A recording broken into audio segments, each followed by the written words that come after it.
colleagues, party leaders, governors present, what the good professor has not said is when I said he was a good man working for a bad man, he got so agitated. Then I told him, stop behaving like you're being electrocuted on your chair. He became even more agitated and was nearly thrown out of the house for disorder.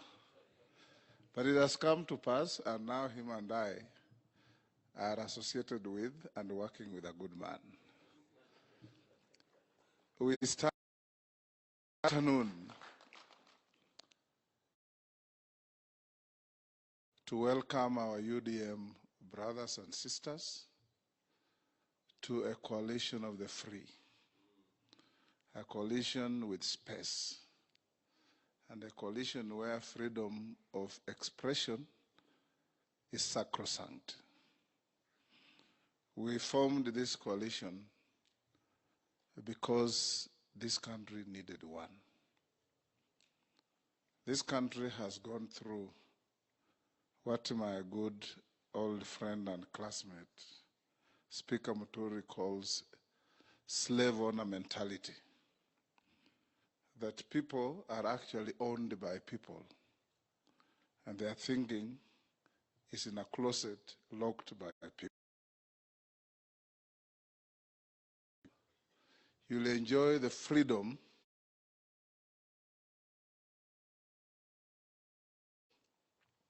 that one of my friends once said is like taking off gumboots at midday in the Sahara, and you feel how your feet will feel. We are here to welcome you and encourage you and say, you are not invitees, you are brothers and sisters, and we are now a family. And our president-elect has indicated very clearly that his election is a turning point in the history of the politics of Kenya.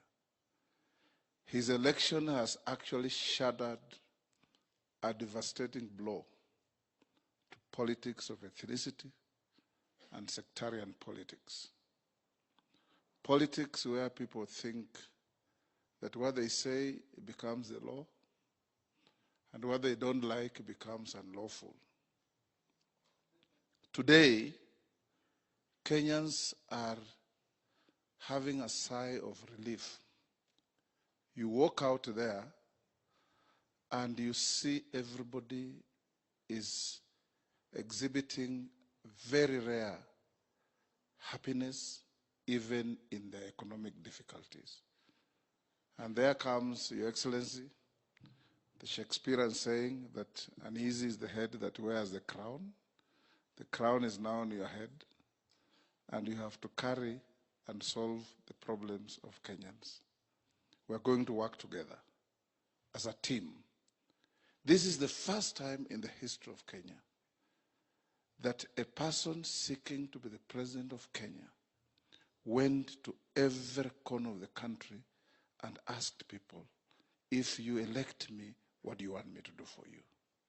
If you elect us, what is your expectation? Because there's always been this arrogant disposition of us in leadership thinking we know what Kenyans want, and we impose on them our values. Now we are going into government knowing that a Mama Mboga in Kiambu and a Mama Mboga in Kitale have as much legitimate expectations and the right to tell us what they want as a bank manager in Nairobi. 2 days ago, Your Excellency, a CEO of a big corporation called me, and he called me on ordinary line. He has, for the last 2 years, never called me other than on WhatsApp. And I asked him, what's the problem? Today you're calling me on a different medium. He said, but the president-elect announced that sniffing on our phones is over. And now we are free to make calls without looking over our shoulder. If a person at that high is feeling that way, you can imagine the person who has been traumatized and tormented by the police feels. they now feel liberation is here.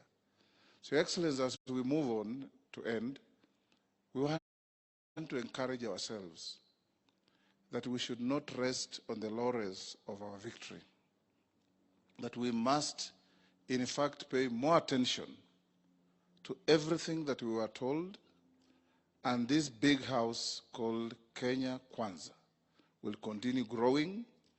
And we want to tell our worthy competitors that you have absolutely no capacity in law, in fact, or under the Constitution to fetter anybody from associating with another. Kenyans fought for this Constitution and engraved in the Bill of Rights and the right to associate with whoever they earned. People will make choices. If they are wrong choices, they are their choices. They are not yours. So don't lecture anybody about mundane provisions of the law that are inimical to inconsistency with the Constitution. We, as Kenya Kwanza, will uphold the Constitution, and we welcome everybody, even those who have been told that they can't leave. Just open the Constitution and ask them to show you where it says you can't associate with so-and-so. And we'll continue growing, but more importantly, we are happy that UDM, Governor Roba, my friend and my neighbor, thank you for thinking wisely, because you have not made a bad decision. This is a decision that will make a big difference. In this format, in this setup, you'll not look over your shoulder to greet somebody. You'll not look over your shoulder to whisper to somebody. And you'll not look over your shoulder to make a phone call. You live freely like we expect everybody to do. Thank you so much, Your Excellency. I take this opportunity to say congratulations for leading this pack to victory. Those who are shouting, don't be distracted, because the victory you have gotten with us is a victory deserved. You campaigned, you spoke, Kenyans listened to you, Kenyans appreciated what you said, and they were able to make a difference and choose between boys and men, girls and women. And here we are. Thank you.